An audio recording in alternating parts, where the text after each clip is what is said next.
ayyuhallazina amanu taqullaha haqqa tuqatih wa la tamutunna illa wa antum muslimun. Allah sebut jelas ayat itu dalam surah Al-Imran ayat 102. Wahai orang-orang yang beriman, ya, bertakwalah kamu kepada Allah dengan takwa yang sebenar-benar takwa.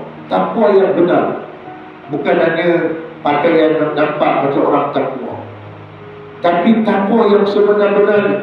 Macam ibarat tadi orang yang berjalan dekat satu perjalanan yang ada duri, dia cuba elakkan duri tersebut.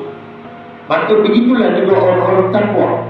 Orang yang berjalan dekat atas muka bumi ini, takut dia melanggar perintah Allah, hukum Allah Ta'ala, maka dia berhati-hati. Tosa kata takut terjebak kepada yang haram, yang syubhat juga dia takut. Ini lambang orang-orang ada sifat takwa.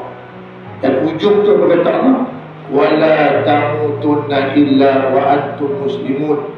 Janganlah sekali-kali kamu mati melainkan mati tidak dalam Islam yang sebenar-benar. Jadi itulah tentuan yang kita harapkan agar kita ni jadi orang takwa yang sebenar-benarnya.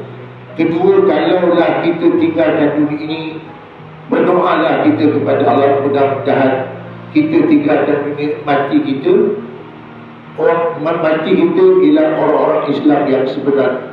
Mati dalam Islam, mati dalam beriman, mati dalam amal yang soleh, mati dalam perkara-perkara yang baik. Inilah yang kita sebenarnya harapkan. Yang Nabi kata, innamal a'malu bikhawatimiha. Amalan seseorang itu ditentukan pada penghujung akhir hidup. Dan penghujung yang bagus ialah kalau kita dapat mati dalam Islam, dalam amal-amal yang saleh.